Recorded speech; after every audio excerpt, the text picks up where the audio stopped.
There are some conversations, some episodes of this podcast, in fact, that may or may not resonate with you. But this episode, I think is really going to connect with you somewhere in where you really live. This is a conversation that's needed to happen.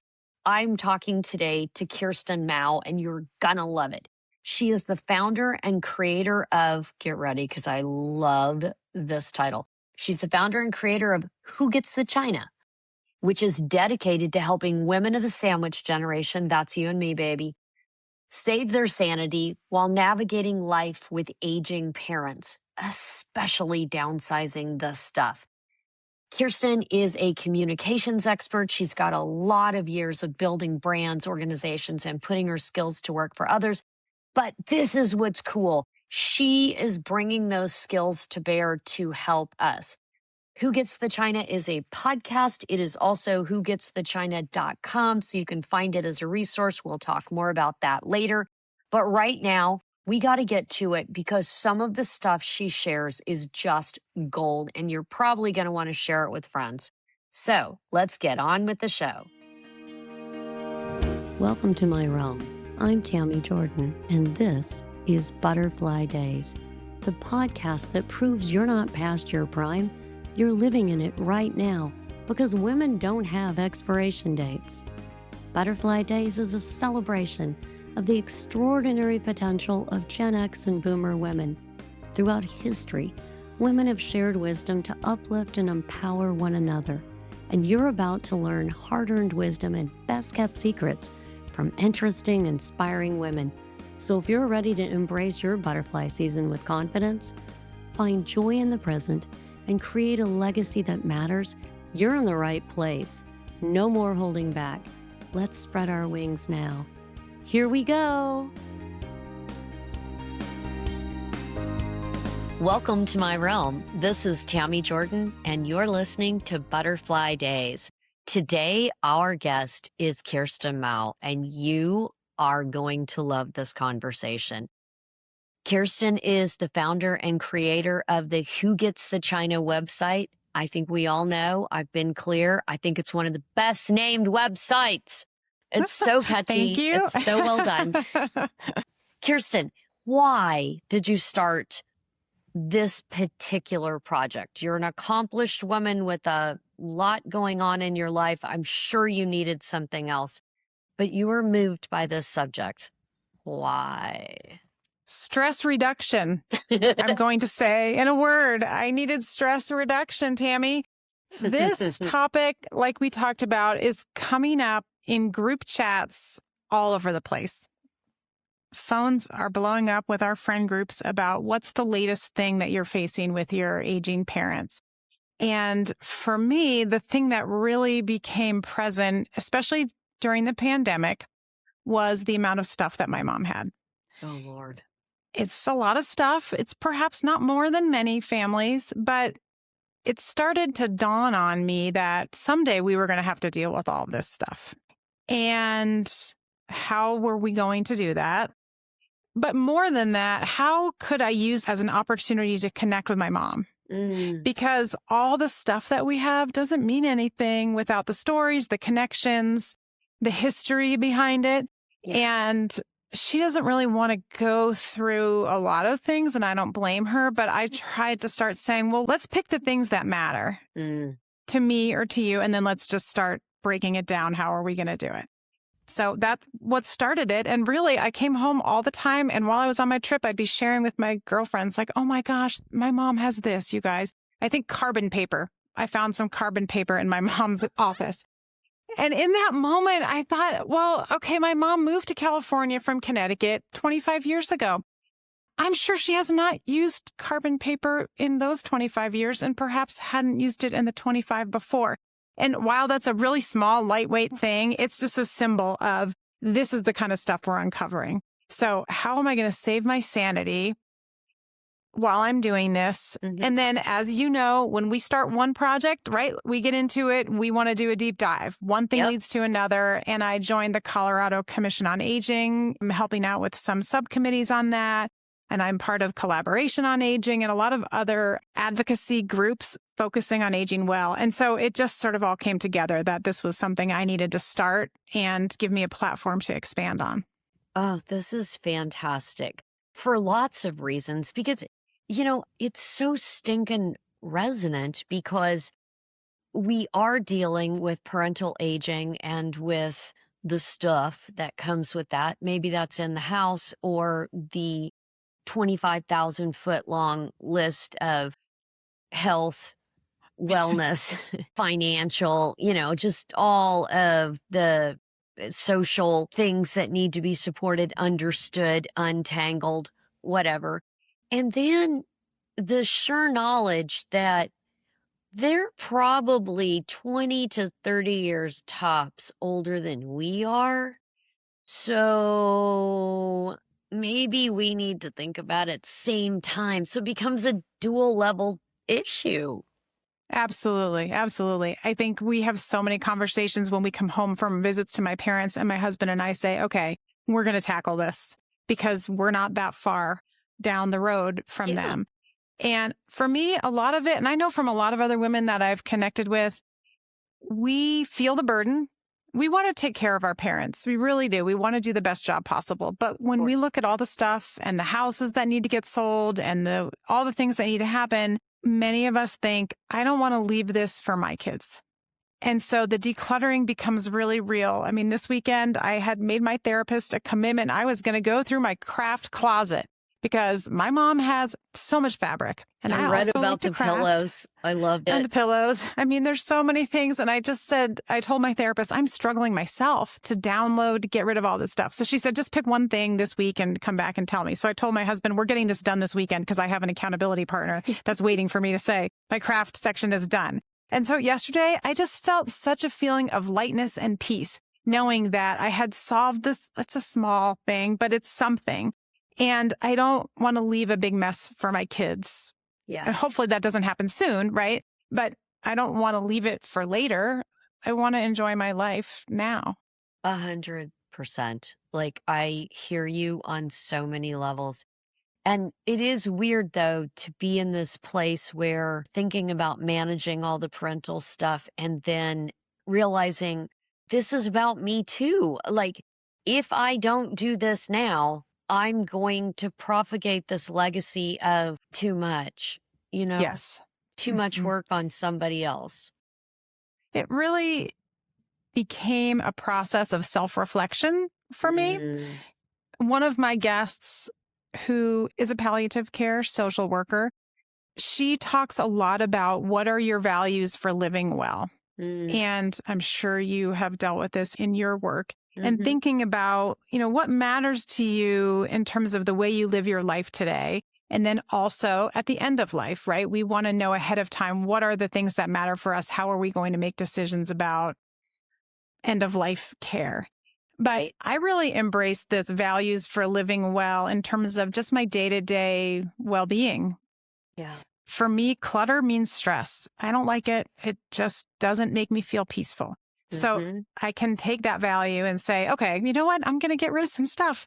I'm going to organize, but I'm also going to capture the things that I think my kids are going to value and care about and want, so that it's my job to do. It's not their job. Yeah.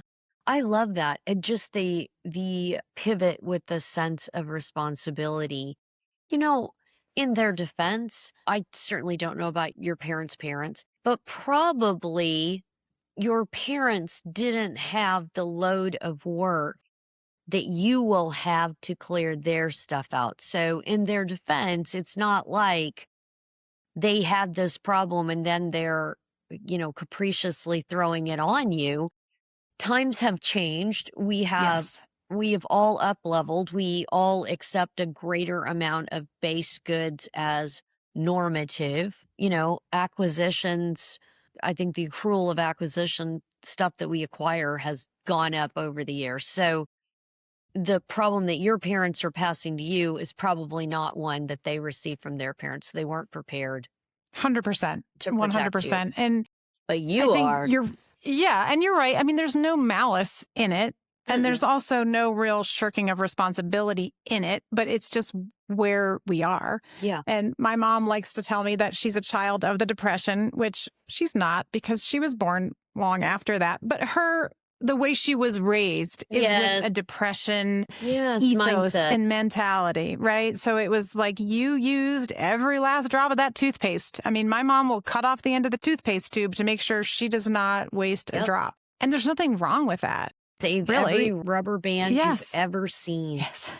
I mean, at some point it becomes crazy, but my mom does tell a story about she ended up being raised mostly by her grandparents, and her mom was nearby. But when her grandparents passed on and her mom was going through her grandparents' stuff, she didn't want to deal with any of it. So she just basically gave it all away and didn't really give my mom a chance to go through and say, like, these are the things that matter. Yeah. You know, we have a few things of like crocheted blankets from Nanny and things like that, but really limited. And so my mom and I have talked about this quite a lot. And this does inform her way of being because that was a heartbreak for her. Yeah. And so in some ways, her saving things that really mean something to her is a way to kind of repair that sense of loss. Yeah. I know.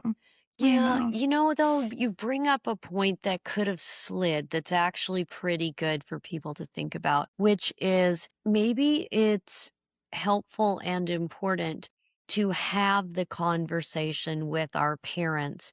Hey, I really want to support, or however we're going to language it. I will defer to you on any tips for how to say this, but to say something to the effect of, I really want to support you in this. And maybe begin the process of making sure that we know what really means something to you and that you want to pass on. But in that process, ferreting out if there are issues like what your mom had with the trauma in her background, or my parents grew up very, very poor. There's no polite way to go around that. Far lower socioeconomic. And because of that, sometimes they save a lot of stuff because you might need it for just the same thing that your mom is conveying with the Depression mentality. And for sure, that was it where my parents grew up. That was important in an impoverished rural area of the country. So it's probably important that we have some type of sensitive conversation with the parental units just to sort of gauge what's meaningful to them and how they're willing to work with the process. Would you say that's wise counsel? Absolutely. Absolutely. And two things jump out at me right away that I've learned from people who are greater experts than I am. But there's two things that I would say are really important paradigm shifts that have been really instrumental and helpful for me. And one is flipping it from what do you want to get rid of to thinking of it as what's important for you to have around you. What are the things that matter to you? What's meaningful to you? What do you want to see when you wake up in the morning? What teacup do you want to use? So that's the first thing, is starting from a place of honor, appreciation, value, what means something to you, right? Maybe I think these slippers are ridiculous and 20 years old, but you love them because for whatever reason, they're so cozy, they're broken in. Like, I want those slippers every day, Kirsten. I don't want to get rid of those. Grandbaby gave them to you. Fine. Yeah, who knows? And maybe that doesn't matter to me, but it matters to her. So respecting that. Yes. Okay, so really thinking about, don't do what I did and walk into the garage and go, oh my God, we have got to get rid of so much stuff, Mom. This is driving me now crazy. You want to tell me that, Kirsten? I know. Don't do that. Shoot, I've already messed up. We haven't even started. We all have. Okay, but you can go back because I did go back to my mom and say, you know what? I've been working with some therapists, some experts, and they've told me that a better way to approach it is, what do you want to keep? Okay. So one thing is starting from a place of positivity and what matters. What do you want to keep? And then a second thing that I learned from another one of my guests who's amazing is asking permission. I also failed at this. Greatly, I failed at this. Ask your parent. I really think we should go through the frames in the front hall closet. Are you ready to do that? I think that's low-hanging fruit. Yeah. Are you ready? You're not ready. Okay, fine. I understand. Do you think we could do that in a couple of weeks when I'm here to do X, Y, and Z? When might you be ready? And trying to get their wheels churning and put the responsibility and the power back in their hands. Yeah. And I mean, I'm not saying these are perfect solutions. They're not, No. but they are little tips and tricks, because my mom would say, I could hear her on the phone to a friend one day when I was there, and she said, "Oh, Kirsten's here doing Swedish death cleaning with me again." That's what I was going to ask you about, is you do know about this, right? I mean, I've read all the books, I feel like, and each one has a little nugget. And look, you have to take what matters and what feels good to you, right? So, of course, take what works for you, leave what doesn't. But I just really had an aha moment of, when I'm enforcing it, when I'm driving it, it's not working. But when I can take a breath and say, how can we make this work for you? It's better. Yeah. Still hard. Yeah. Still hard. Yeah. Well, one of my daughters was struggling with something in her teen years, and my husband had this great observation. He said, I was trying to get her to change something, to fix it, to whatever. And he said, it's not a problem until it's her problem. You got me? And I think by asking for buy-in on, when can we do this closet, you're helping it to be, I'm saying someone's problem, which is the negative way to go at it, but you're allowing them to have buy-in, ownership, and care about the issue in a way that you might also. Absolutely. And that brings me to sort of what I think is a third pillar of this, if you will. A third pillar for me is radical acceptance. Again, this is something therapists are talking a lot about. It's around on all the socials, but how can you find radical acceptance? For you, this was, your child didn't want the help. They were not in a place where they were ready to address that issue. It's the same with our parents. Sometimes we're ready to attack an issue that we really see needing to be solved, but they're not. And sometimes you have to have radical acceptance. Now, for me personally, because I'm a type A, kind of a control person, I'm the eldest daughter, I'll admit it. When I see a danger zone or a problem, I really want to solve for it. Yeah. But I have had to, through coaching and through lots of practice, have some radical acceptance. They're not ready to deal with this thing. Like for our family right now, it's a little bit of getting a part-time caregiver in the house to help be eyes on, as your other guest talked about. Eyes on. We need eyes on the situation. And they are really reluctant to take this step. So I need to have a little radical acceptance until it gets to the time where, okay, it's a must. Yeah. Not a nice to have. That I was just talking with somebody about that exact subject the other day, about getting somebody in for at least partial time care, and about the resistance that came up. And some of the issues that sort of came forward for us as we were talking it out is, one, how would you like it if somebody was going to come live with you? It would massively not sound good. And so we were talking about that, and we're like, you can understand it, but, by the same token, if they get hurt or, they don't realize they're doing something, we're going to have a much larger problem here. But part of what our takeaway was, there's a hidden, I think it's obvious and yet hidden at the same time. There's a hidden loss in an issue like this. One is, you're going to have somebody in your house. You might lose some of your privacy. Okay. But the other one is, if you need somebody watching you, you're seeing progression of aging. And if that's sort of a validation that it's actually going on, the thing we all were afraid of. So to admit you need help is to admit that you're aging, and to admit that that aging is actively ongoing right now, even though we all know, of course, it is. But it can be super tricky to acknowledge it, because it's admitting something much bigger. For sure. For sure. And I work with one of the women who's been a guest and will be a guest again. She's an LCSW who specializes in helping people make home healthcare decisions. She's like a home healthcare. Okay. So one of the things that she talks about is how to sell your parents on the idea of having some in-home help, because we all are going to walk this tightrope, right? Where it's better 2 days early than 10 days late, or whatever that phrase is, right? If you wait too long, it's bad. It's possibly bad. tragic, right? So some of the things that she has encouraged me to think about are, one is to your mom and dad, you're doing this for me, not for you.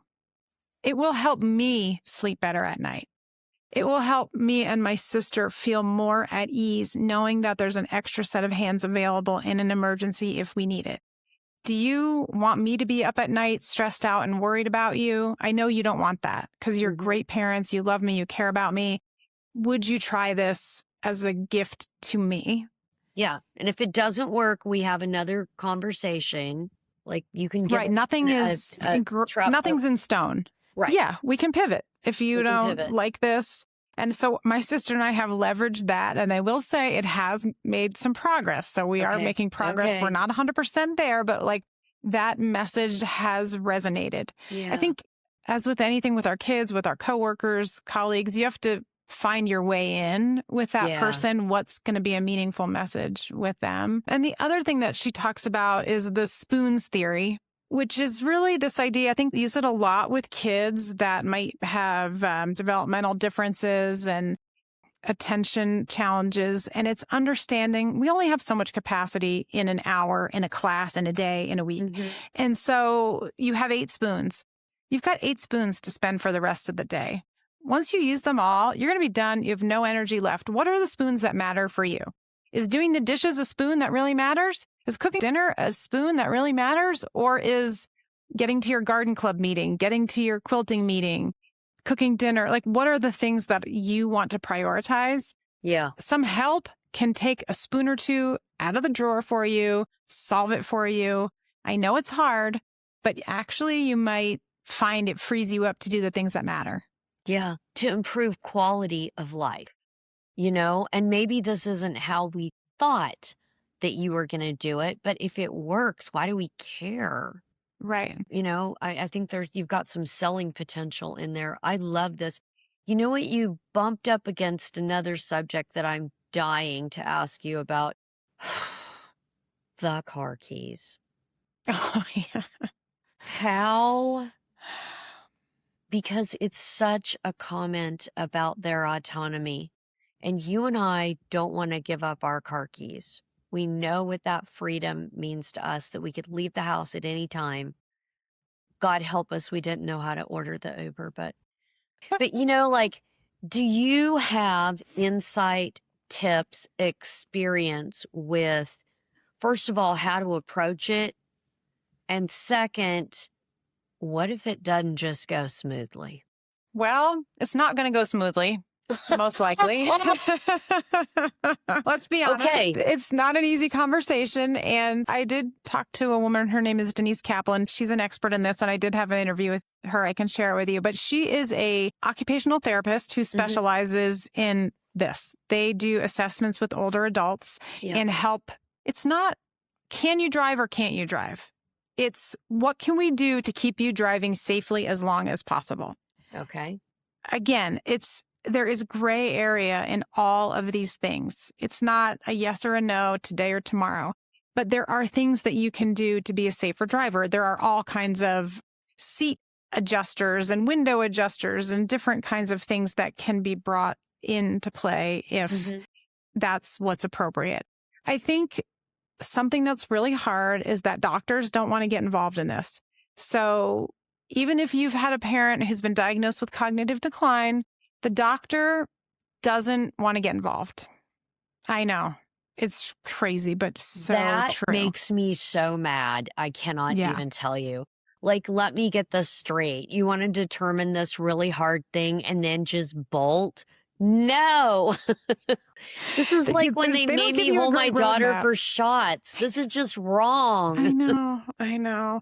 And there's all kinds of reasons for this, which I won't go into here. But the point is, many of us might look to our doctor to be kind of the bad guy, if you will. Yeah.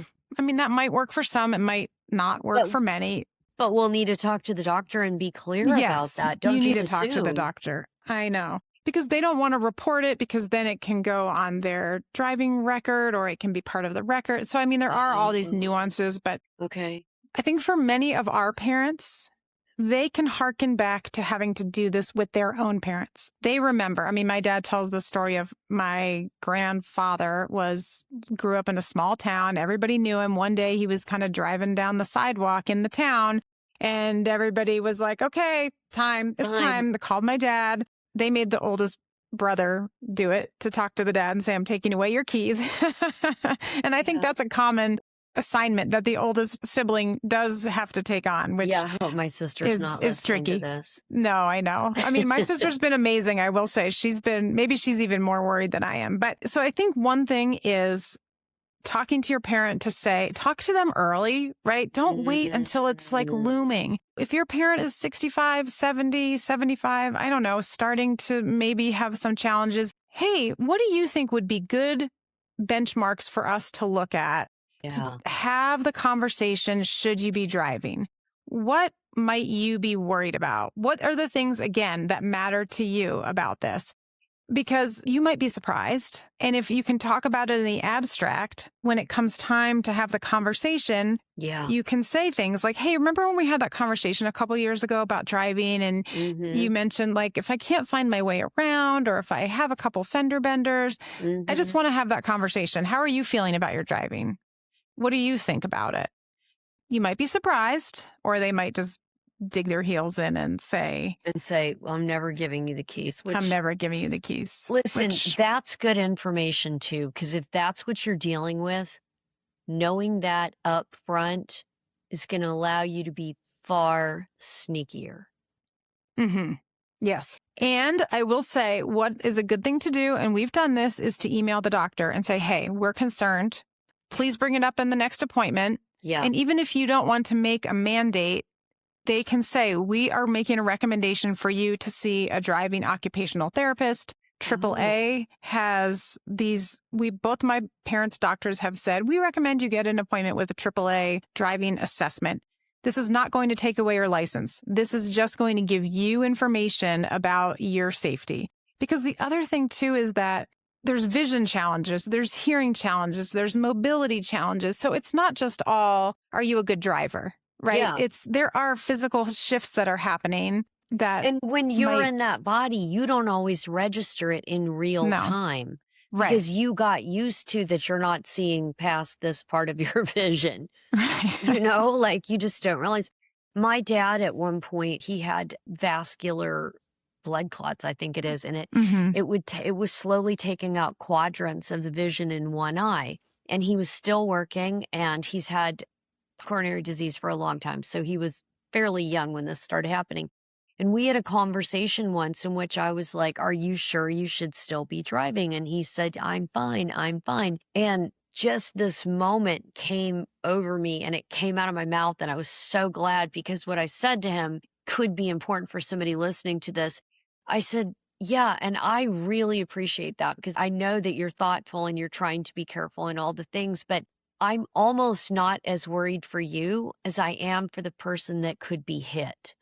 And he just stopped because he was not going to hurt himself. He could feel good about that. But the consideration that someone else could be damaged, that can slow your roll, and make you really assess a little bit better. It's not just about you're going to get in a wreck. It's like, what if someone else got hurt? And that is something that they recommend bringing up with your parent, because there are cases where an older adult maybe shouldn't have been driving. There was an accident. If it is a terrible accident, there could be not only financial and guilt repercussions, but there can also be punishment, and jail's not out. I mean, there are scenarios where older people have had to do that. So I think most adults want to care for the others around them, right? Yeah. Unless, so I think tapping into that insight and that knowledge of like, hey, you know what? I'm just kind of worried. What if there was a cyclist and you missed them? What if you didn't see them?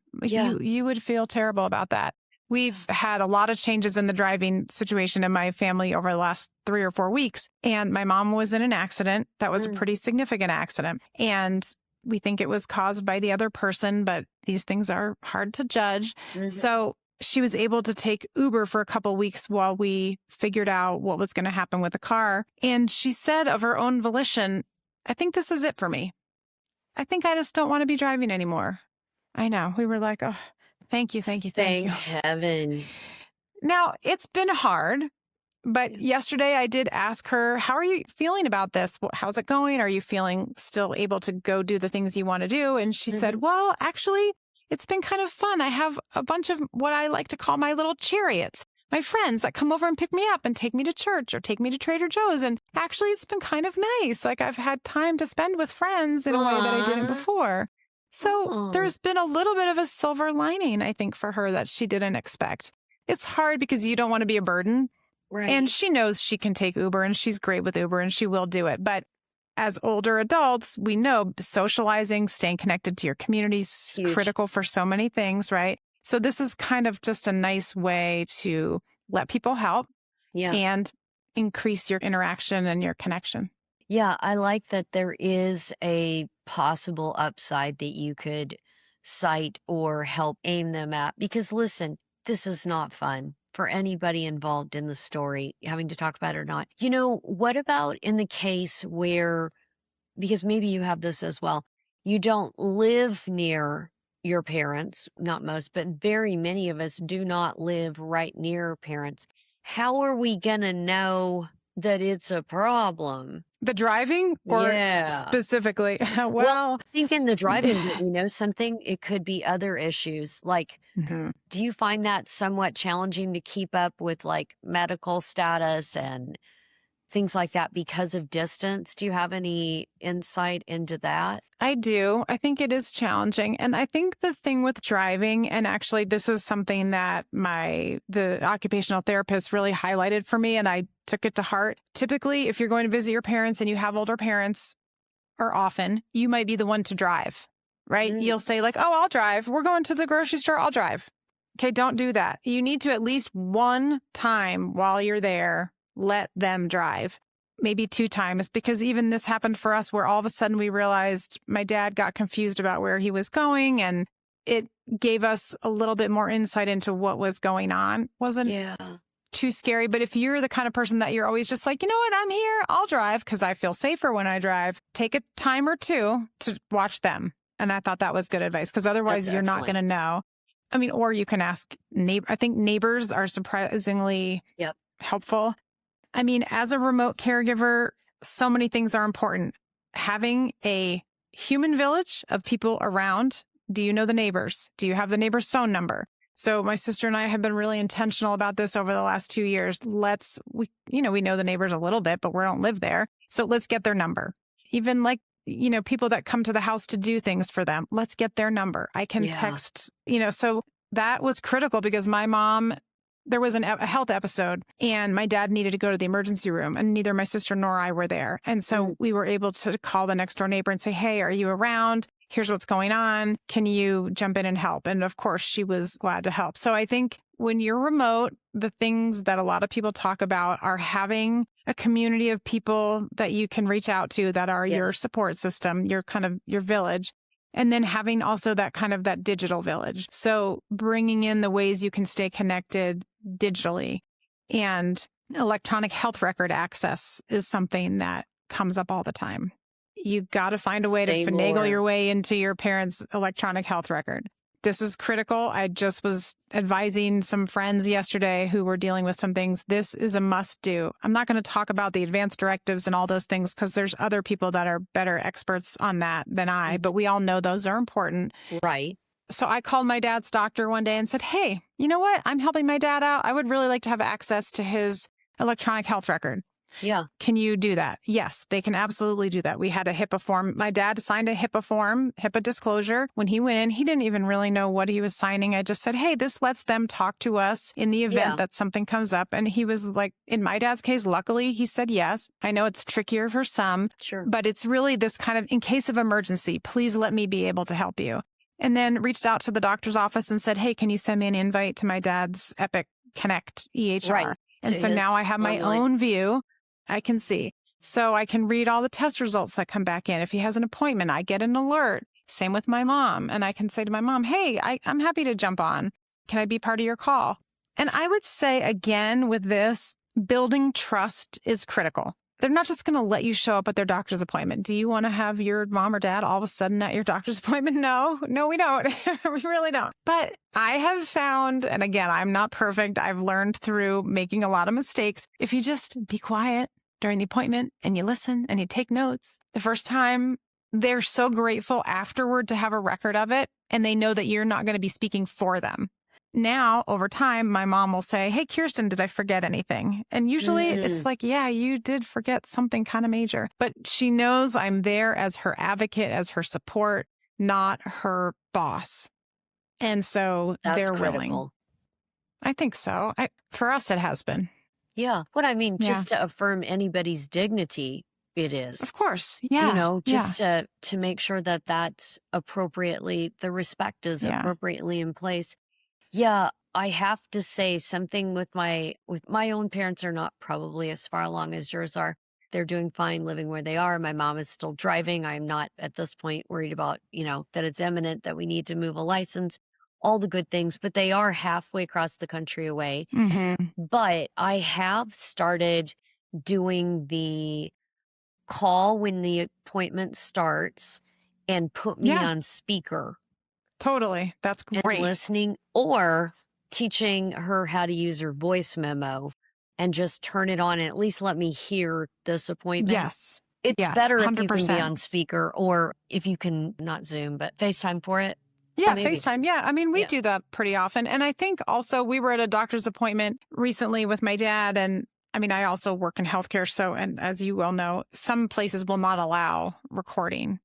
Now, I did ask if I could record it, and the doctor said no, and I did record it anyway because it was a highly complex appointment that we were in, and I knew I needed to remember it. And so, sorry, I know that the hospital system doesn't want me doing that, but this is my appointment, and I'm not going to do anything with it. So and it's my own personal information. I'm doing it. Yeah. But I mean, then, there are also now, some people are going to have a heart attack, but there is AI, right? We have AI. You can use your own, it doesn't have to be the public chat GPT, but you can then take the notes that you took from the appointment, whatever the doctor said, and you can help break it down into plain English or next steps or what do I need to do next? Like, again, I work in healthcare, so I don't advocate using Google MD as your primary healthcare provider to make decisions, but it can break down complicated topics and help you know, okay, what do I need to focus on for the next appointment? So any recording that they'll let you do, even if you're listening, wow, that's amazing. Great. Yeah. Little things, because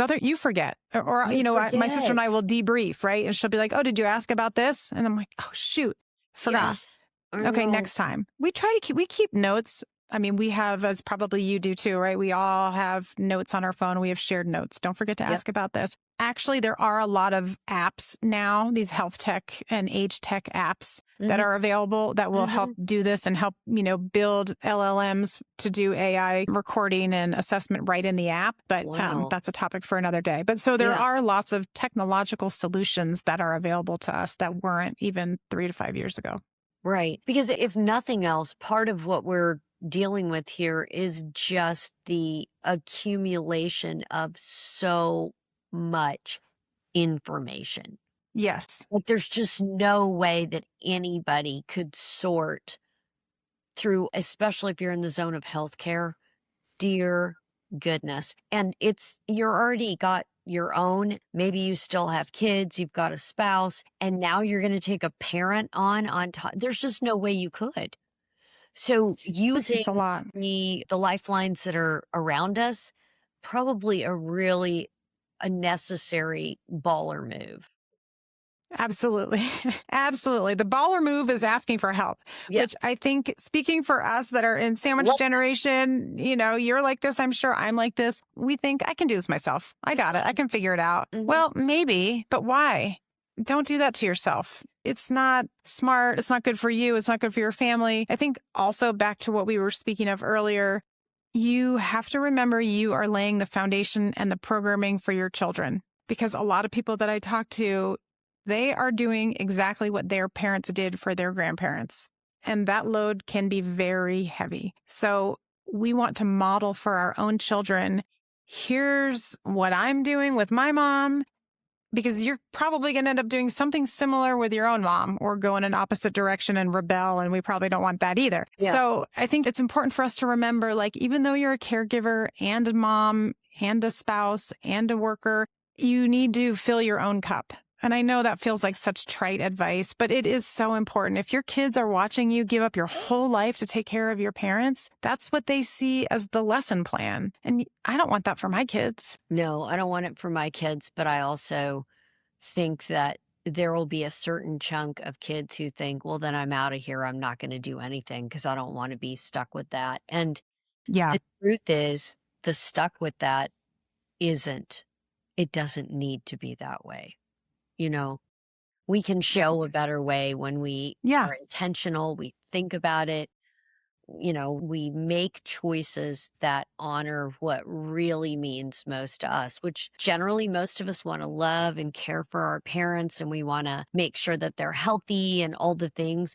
That was another thing back when something we were talking about earlier, but it just seems really important to have a thoughtfully placed bar for these kinds of issues, whether it's driving or health or cleaning the house or whatever it is, to have an appropriate bar at what's acceptable, what's reasonable, what's going to fly. Because otherwise, it seems to become relative and moved around, not in strong, healthy ways. Let's just say that. Agree. I think a lot of this is about creating boundaries, holding boundaries, knowing what are important boundaries, and feeling good about those boundaries. Yeah. You know, sometimes it can feel hard to say, I'm not going to do that. It's awful. Or I don't want to do that. Right. Yeah. But yeah, otherwise you get subsumed in the caregiving and all of a sudden you're not living your own life. And I think for me, that's been really the most powerful and resonant part of this is how do we live our own best life while also caring for our aging parents? Yes. It's about that. At the end of the day, that's what matters here. And having tools, having a community, having a support system, having knowledge from which we can take off helps us feel more intentional, more empowered about living our own best life while we're also caring for parents and kids and others. No, that's exactly right. How do we keep quality of life that's, you know, somewhere in the range of good and of healthy and proper modeling for our kids or nieces and nephews or whatever your particular situation is? And how do we communicate respectfully to the other generation? The twist here, I think, is that many of us are not sure how to language what we're trying to accomplish or how to back up first and think of it if it were being said to us, what would be a better way to come in the front door, you know? So employing, you know, instead of just what you and I did, you walk in the garage and lose your stuff, you know, you know, but how to get yourself slowed up front. You can hit that problem in a more beneficial way up front rather than have to fix what you. I think some of us have the luxury of not being faced with an emergency. Sometimes we are faced with an emergency and you have no choice but to just jump in, and you know this better than I do for sure. So if you have been given the gift of time and the gift of planning and the gift of being thoughtful, again, I just think it's important to listen to your parent and what is it that they want. Yeah. My parents are very clear. We want to age in place as long as possible. So I start almost all of my conversations about shifts that we want to make by saying, I know you want to age in place as long as possible. Let me help you do that. Yes. I'm not trying to move you into a facility at this point. That's not what we're after. Having some in-home health care, it's going to help you stay here longer. Yeah. Doing your physical therapy, it's going to help you stay here longer. Yeah. So trying to be what you just said, intentional about the messaging, I think that matters. I think it does too. And I think the other thing is, and it's really hard, is having the conversation as early as you can. I recently took some updated training for my death doula work that's related to supporting people with dementia. And Okay. one of the interesting facts that I came away with that all of the therapists and caregivers that were teaching us about dementia said is we have yet to have someone come into care that wasn't at least 2 months past when they should have started in here, at least. Could be significantly further. And that's because it's so dad burn hard to even have the conversation or to admit it to yourself because that's going to require the conversation. So things, to your point, which was phenomenal, you're gonna end up in a situation in which you no longer have the luxury of time, or you can think about it, I'll get back with you. There are things that need to be set in motion up front if you want the easiest experience, which may not be easy. It may have just been No, but it might hard be and less really difficult. Yeah. Right, exactly. Right. I think the other thing about dementia and end of life planning, which again, you are a much deeper expert than I am on this, and I would love to have really a great deep dive on it. But if you wait too long, then the person is no longer capable of stating what it is that they want. And then there's a whole host of legal issues that come into play and care Yes. decisions. And so I know it's hard, but it's a lot easier to have a conversation when it doesn't look like it's that close. when it's not as loaded. Yeah. I mean, after my conversation about end of life planning and funerals, I changed what I thought was the way I wanted my body to be dealt with. Mm-hmm. And I told my 19-year-old daughter, just so you know, I want a green burial. I don't want to be cremated. I want this. And she was like, oh my God, why are you talking about this, Mom? I mean, they're used to it a little bit now, but because it's really easy for me to tell my daughter now when, I mean, I don't know what's happening. It doesn't matter. Yeah. It could be 40 years out. It could be a year out. I have no idea, but there's not an emotional weight associated with it. And so we avoid it because we're scared. Yep. Me too.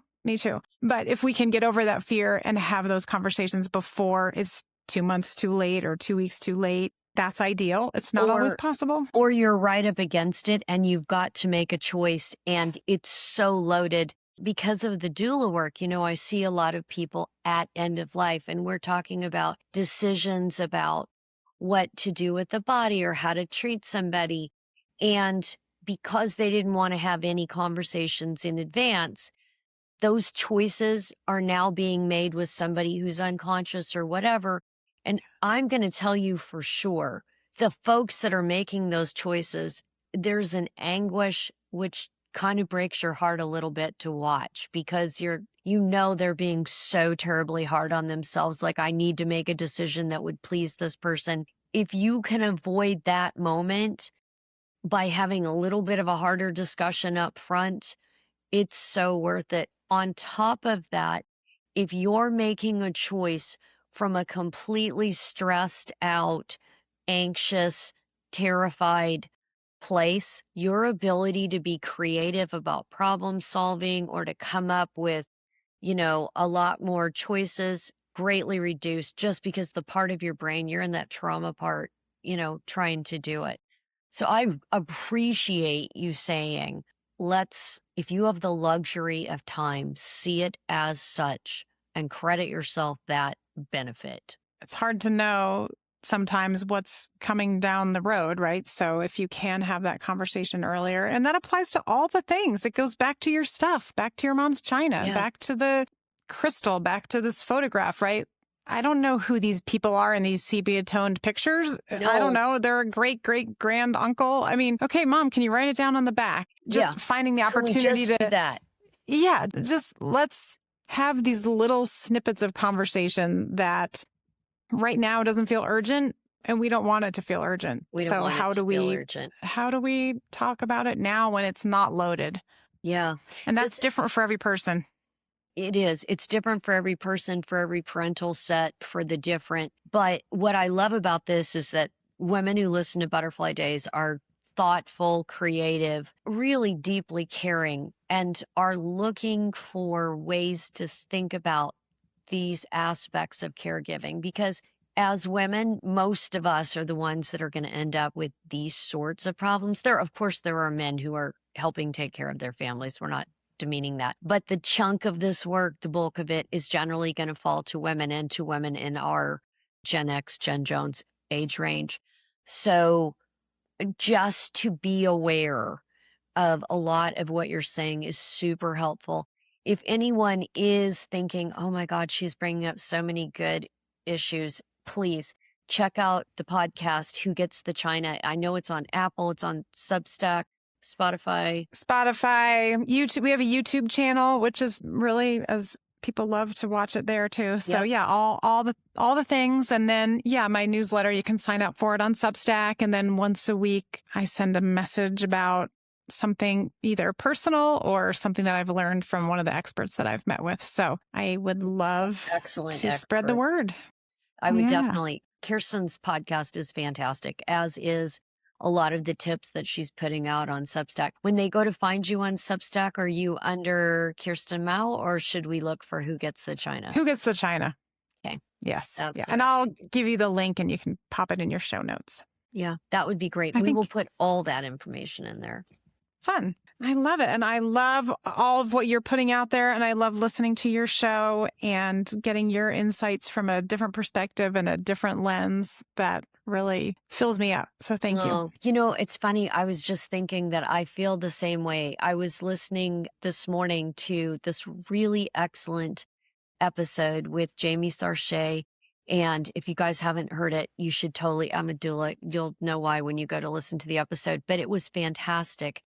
And I found myself, I was several episodes in by this point, but I found myself profoundly grateful that there is a voice like yours out there, that you have become impassioned about this and that you're talking about it, because it is subject matter that will make us better if we share the discussion between ourselves and if we help each other sort and sift through what's maybe not as important to get to, oh, this is a great tip. I love a great tip. I feel like you're doing, by all of the guests that you're bringing in a lot of just genuinely good information. And it just makes me root for you, baby, and root for your show. I think it's a good show. And I think you're doing good work to help us get, this whole age thing is just so different. We're living longer. We're in better shape. Yeah. It's not. We're going to be here for a while, so we need to get ready. And I love it. It's amazing, the network of people that are out there that know so much who want to share it. So I had a great time tapping into that. You're darn good at it. I can tell you that for sure. And I would happily say that to my audience. Thank you so much that you took the time, because I know you're really busy, but you took the time to join us and just share with these things. I encourage everybody to get out there and listen to several episodes of Who Gets the China. I think that you will be very glad you did, because you'll have usable information that makes your life and probably your parents a little bit better. I'm so grateful you listened to this episode. I hope it was a real value to you. If there's a sister in your life who needs this message, please share it, just like women have done to lift each other up over the centuries and across cultures. Women lifting each other is so important. It's why I do this work. And to avoid FOMO and keep up leveling your own life, make sure you don't miss the next episode. You may be losing hormones, but your life has given you powerful perspective.